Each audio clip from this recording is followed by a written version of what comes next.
नमस्कार विद्यार्थी मित्रांनो. तर आज आपण फिगर ऑफ स्पीच मध्ये 3 फिगर ऑफ स्पीच पाहणार आहोत. अलिटरेशन, रिपिटेशन आणि इन्व्हर्जन. पहिला फिगर ऑफ स्पीच आहे अलिटरेशन. त्याला अनुप्रास अलंकार असं मराठीत म्हणतो. त्याबद्दल पहिले आपण लिहून घेऊ, त्याच्यानंतर आपण त्याच्यावर त्याचा एक्सप्लेनेशन पाहू. पहिले लिहून घेऊ. When sounds are repeated in a sentence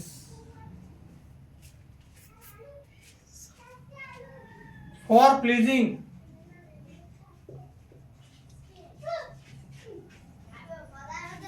or musical effects.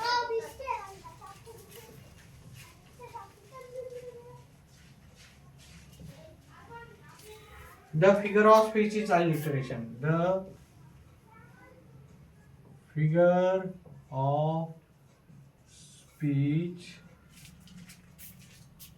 is alliteration. याचा मराठीचा मीनिंग पाहूत आपण. या अलंकारात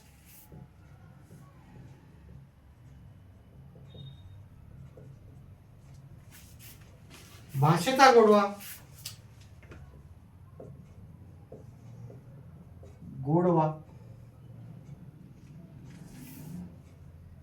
सौंदर्य गायता,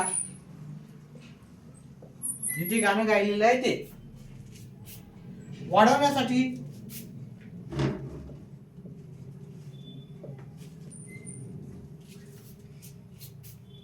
एकाच प्रकारचे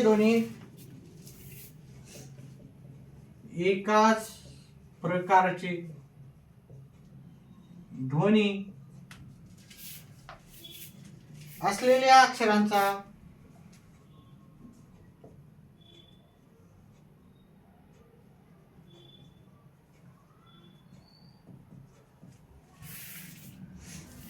उपयोग केलेला असतो.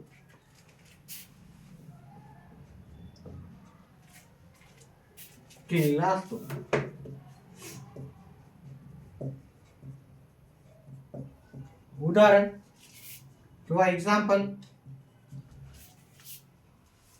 The circle of waves. See the circle. See the circle of wave in the sea. In the C.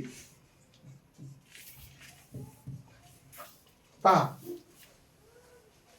इथे काय सांगितलं की शब्द रिपीट तेच केले जातात.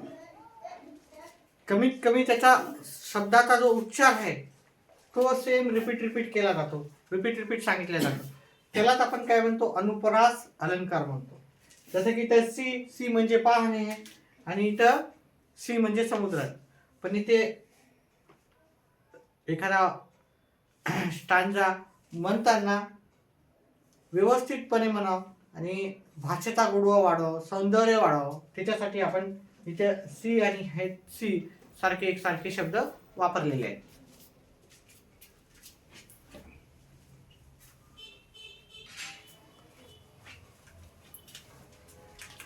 पुढचा जो अलंकार आहे आपला तो रिपिटेशन आहे.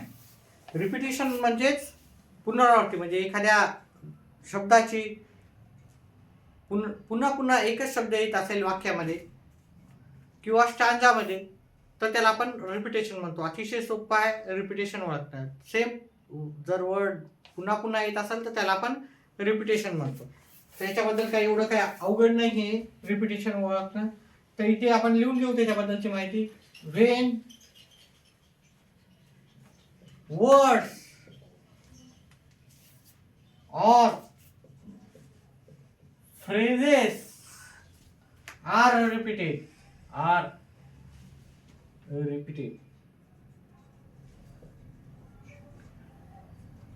in a sentence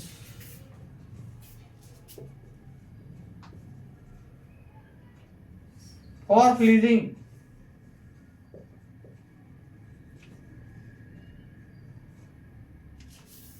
और musical effect.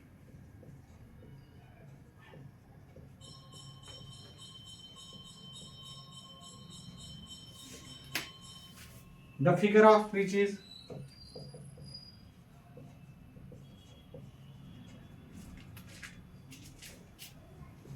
of speech is repetition.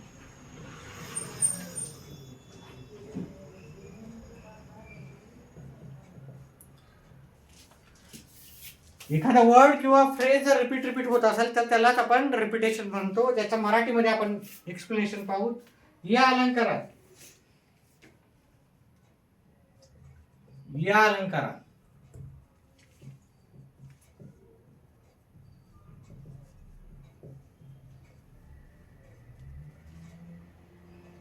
काव्याचे सौंदर्य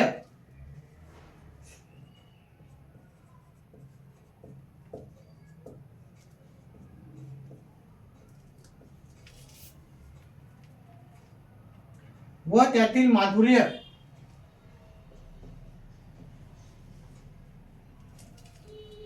माधुर्य म्हणजेच गोडवा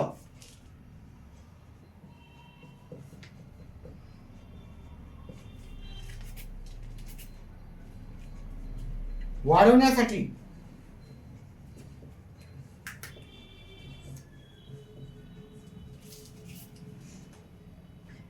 शब्दाचा पुन्हा पुन्हा उपयोग केलेला असतो. शब्दांचा पुन्हा पुन्हा उपयोग केला असतो. इथे लक्षात ठेवा, शब्दाचा पुन्हा पुन्हा म्हणजे एखादा शब्द पुन्हा पुन्हा जर आला तर त्याच्यामध्ये रिपिटेशन हा अलंकार असतो.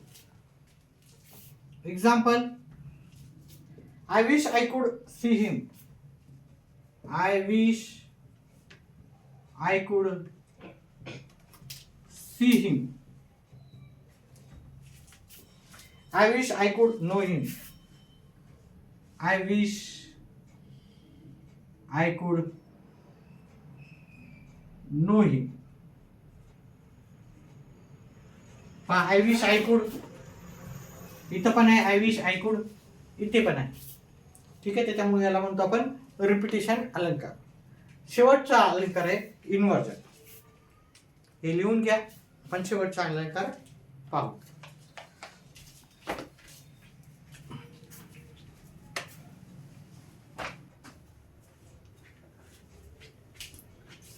पुढचा अलंकार आहे इन्व्हर्जन. विद्यार्थी मित्रांनो, आपण इंग्लिश ग्रामर ह्या सहितच मॅथमॅटिक्सचे क्लासेस घेत असतो. पाठ्यपुस्तक तसंच स्पर्धा परीक्षेवर आधारित.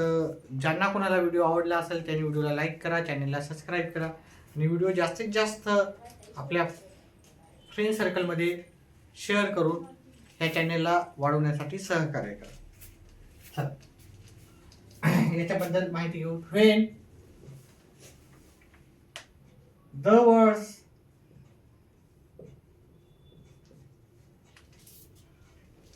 In a line are not in the correct prose order,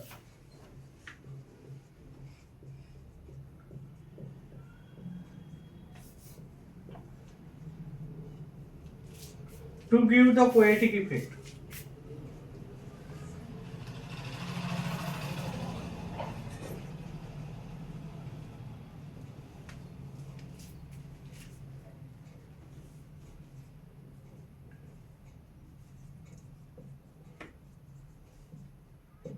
The figure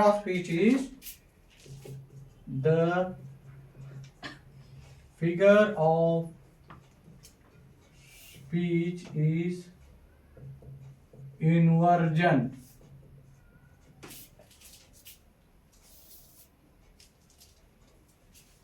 मराठीत पाहू त्याचं. या अलंकारात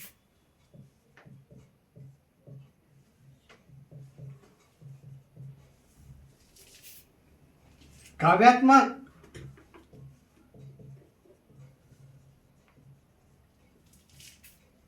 परिणाम साधण्यासाठी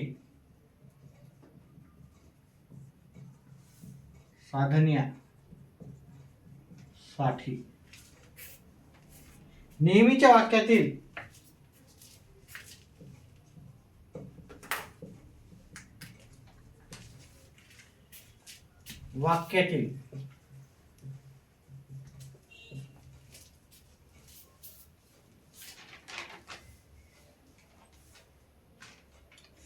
शब्दांचा क्रमात बदल केलेला असतो. शब्दाच्या क्रमात बदल केलेला असतो. इन्व्हर्जन म्हणजेच त्याला विक्रम अलंकार म्हणतात. आता हा अलंकार काय आहे आता आपल्याला माहिती आहे. कवितेच्या ओळी आपण बऱ्याच वेळेस पाहताना काय होतं की ग्रॅमॅटिकली त्या करेक्ट नसतात.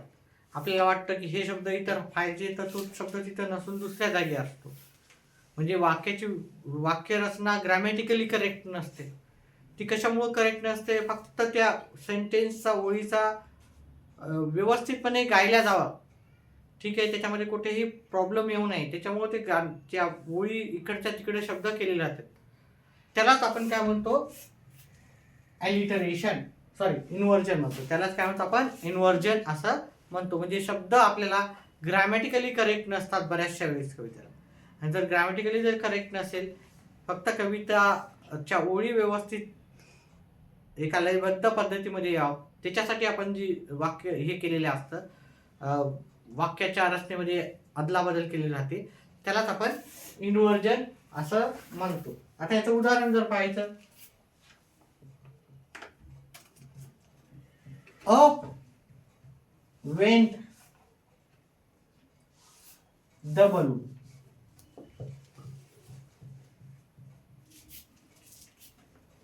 Up went the balloon. आता हे वाक्य करेक्ट पाहायला गेलं तर हे वाक्य ग्रॅमॅटिकली करेक्ट आहे नाहीच आहे. मग याचं काय व्हायला पाहिजे होतं आपल्याला? द करेक्ट ऑर्डर काय असायला पाहिजे होतं? द करेक्ट ऑर्डर या वाक्याचं करेक्ट ऑर्डर व्हायला पाहिजे होतं. The balloon went up.